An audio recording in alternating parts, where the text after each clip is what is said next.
Hello friends, எல்லோரும் நல்லா இருக்கீங்களா? இன்று நம்ம பார்க்க போகிறது என்னன்னாக்கா, வருகிற 2ஆம் தேதி பிப்ரவரி 2ஆம் தேதி வந்து வசந்த பஞ்சமி. அந்த வசந்த பஞ்சமியில் நம்ம என்ன செய்யலாம் அப்படிங்கிறது தான் இந்த பதிவு மூலமாக நம்ம தெரிஞ்சுக்க போகிறோம். வசந்த பஞ்சமி அப்படிங்கிறது வந்து சரஸ்வதிக்கு பூஜை செய்கிறதால ஒரு உகந்த நாள். அதை தான் நம்ம சொல்கிறோம் வசந்த பஞ்சமின்னு. அதாவது வசந்த பஞ்சமினா சரஸ்வதிக்கு வந்து ஒரு நடத்தப்படும் ஒரு பூஜையாக இருந்தாலும் ஒரு வசந்த காலம் வருவதை குறிக்கிற ஒரு வகையில் தான் இந்த விழா வந்து நம்ம கொண்டாடுறோம். இது வந்து இந்த வசந்த பஞ்சமியில் என்ன ஸ்பெஷல்னு கேட்டிங்கன்னா, நம்மளுடைய கல்விக்கு அதிபதியான ஞானத்திற்கும் கல்விக்கும் அதிபதியான சரஸ்வதி தேவியை வந்து நம்ம வச்சு வழிபட்டோம், நினச்சி வழிபடுறோம். அந்த வகையில் வந்து இந்த ஆண்டு வந்து பிப்ரவரி 2ஆம் தேதி தான் இந்த பஞ்சமி ஆரம்பிக்குது. அதாவது ஞாயிற்றுக்கிழமையும் திங்கக்கிழமை காலையில் வரை இருக்குது அந்த பஞ்சமி.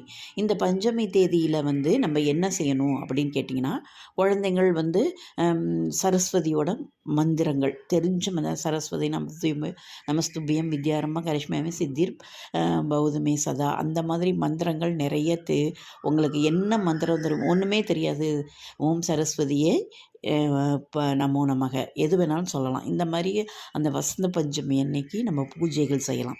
அதாவது நெய்வேத்தியம்ங்கிற வெத்தலைப்பாக்கு, பூ, பழம், 2 வாழைப்பழம், கல்கண்டு, காஞ்ச திராட்சை, இந்த மாதிரியில் வச்சு சரஸ்வதி ஃபோட்டோ இருந்தாலும் சரி, சிலை இருந்தாலும் சரி, அதுக்கு வந்து நல்ல மஞ்சள் குங்குமம்லாம் வச்சு மனதார நல்லா வேண்டிக்கிட்டு நம்ம எவ்வளோ என்ன தேவையோ, அதாவது குழந்தைங்கள் படிப்புக்கான வேலைக்காக இருக்கட்டும், படிப்புக்காக இருக்கட்டும், என்ன தேவையோ அதெல்லாம் வேண்டிக்கிட்டு, படிக்காத குழந்தைங்கள் அது பார்த்திங்களா நம்ம வந்து அந்த இதுக்கு ஃபஸ்ட்டுக்கு ஸ்கூலில் சேர்க்கையில் அவங்களுக்கு வந்து அந்த தட்டில் அதை நெல் வச்சு, அதாவது என்ன தட்டில்னாக்கா தாம்பாளம், பித்தளை தாம்பாளத்தில் தான் அந்த நெல்லை பரப்பி அதில் வந்து எழுத சொல்லுவாங்க.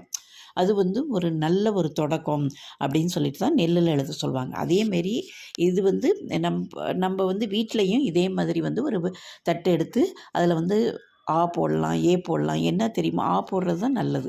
சரஸ்வதியை நினச்சிக்கிட்டு மனமாற வேண்டிக்கிட்டு பூவெல்லாம் வந்துட்டு சரஸ்வதியோட மந்திரம் எதுவாக இருந்தாலும் எது தெரிஞ்சாலும் 3 முறை சொல்லிவிட்டு நம்ம அந்த மாதிரி அதில் வந்து அந்த நெல்லில் எழுதுறது அப்படிங்கிறது, நல்லா படிக்காத குழந்தைகள் நல்லா ஞானம் கிடைக்கும், நல்லா படிப்பாங்க.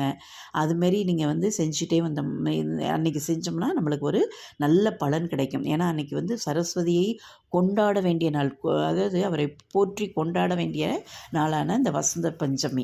அந்த பஞ்சமியில் நம்ம இதெல்லாம் செஞ்சோம்னா சரஸ்வதியோட பரிபூரண அருள் நம்மளுக்கு கிடைக்கும்.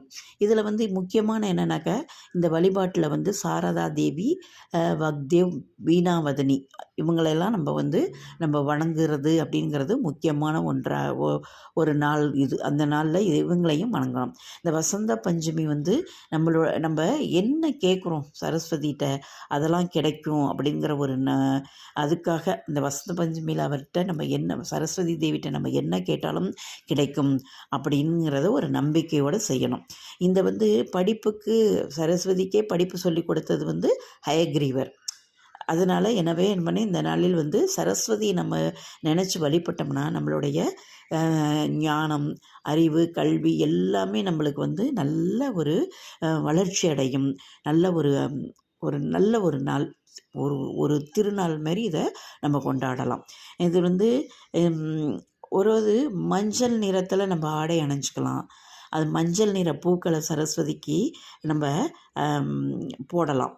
அது மாதிரி வந்து அன்றைக்கி வந்து நல்ல நேரம் அப்படின்னாக்க 9:15 தாங்க தொடங்குது. 9:15லேருந்து 3ஆம் தேதி 6:52 வரைக்கும், மறுநாள் திங்கக்கிழமை 6:57 வரைக்கும் இந்த பஞ்சமி திதி இருக்குது. எனவே இந்த பிப்ரவரி 2ஆம் தேதி முழுக்க நம்ம என்ன பண்ணலாம், சரஸ்வதிக்கான பூஜைகள், அவங்களுக்கு என்ன செய்யணுமோ அதெல்லாம் இந்த நாளில் செஞ்சிட்டோம்னா நம்மளுக்கு வந்து என்ன கேட்குறோமோ அந்த வரத்தெல்லாம் சரஸ்வதி தருவாங்க.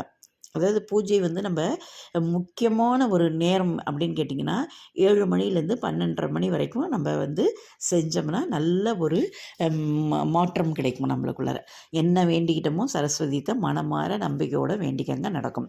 அதுமாரி நம்ம அன்னைக்குன்னு வந்து என்ன செய்யணும் அப்படின்னாக்கா, அன்னைக்கு கூட சண்டேயாக இருக்கிறதுனால லேட்டாக தான் எந்திரிப்பேன் அப்படிங்கிறவங்களாம் லேட்டாலாம் எந்திரிக்காமல் சீக்கிரமாகவே எந்திரிச்சு நான் சொன்ன மாரி மஞ்சள் கலரில் நம்ம என்ன ட்ரெஸ் இருக்கோ அது பழசா புதுசான்லாம் இல்லை, அதை போட்டுட்டு நம்ம வந்து அவங்களுக்கு வந்து நான் தான் சொன்னேனே மஞ்சள் நிறத்துலேயே நம்ம அவருக்கு படைக்கலாம்.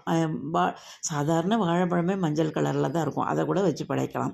அது மாதிரி என்ன பழம் கிடைக்குதோ, அதாவது மாம்பழம் மஞ்சளில் இருக்கும் அப்படின்னா கிடச்சிச்சின்னா அதெல்லாம் வைக்கலாம். அதுமாரி பிரசாதம் அவங்களுக்கு நெய்வேத்தியம் பண்ணிவிட்டு அதை நம்ம பிரசாதமாக எடுத்துக்கலாம். வசந்த பஞ்சாமியை கொண்டாடும் வந்து அந்த குழந்தைங்களுக்கு முக்கியமாக எந்திரிச்சு அவங்க வந்து சரஸ்வதியோட நாமங்களை உச்சரிச்சுட்டு பூ போட்டு அவங்கள்ட்ட மனமார வேண்டிக்கிட்டாங்கன்னா நம்ம கேட்டதெல்லாம் சரஸ்வதி வந்து நம்மளுக்கு அள்ளி கொடுப்பாங்க.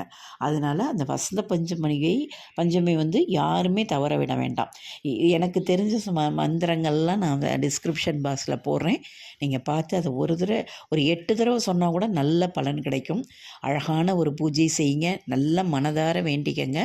கல்வி ஞானத்தில் எந்த ஒரு பிரச்சனைகள் இருந்தாலும் குழந்தைகளாக இருக்கட்டும், பெரியவங்களாக இருக்கட்டும், பிஇ படிக்கிறவங்களாக இருக்கட்டும், எம்பிஏ படிக்கிறவங்களாக இருக்கட்டும், அனைவருடைய பிரச்சனைகளும் அன்னையோடு தீர்ந்துடும். நிச்சயமாக செஞ்சு பாருங்கள், நல்ல பலன் கிடைக்கும். இந்த பதிவு பிடிச்சிருந்தால் லைக் பண்ணுங்கள், ஷேர் பண்ணுங்கள், உங்கள் ஃப்ரெண்ட்ஸ் ரிலேஷன் எல்லாருக்கும் நீங்கள் இதை பற்றி சொல்லலாம். மறக்காமல் எங்களுடைய சேனலை சப்ஸ்கிரைப் பண்ணுங்கள். எங்களுடைய பதிவை பார்த்த அனைவருக்கும் நன்றி. மீண்டும் ஒரு அருமையான பதிவுடன் சந்திக்கிறேன். நன்றி, வணக்கம்.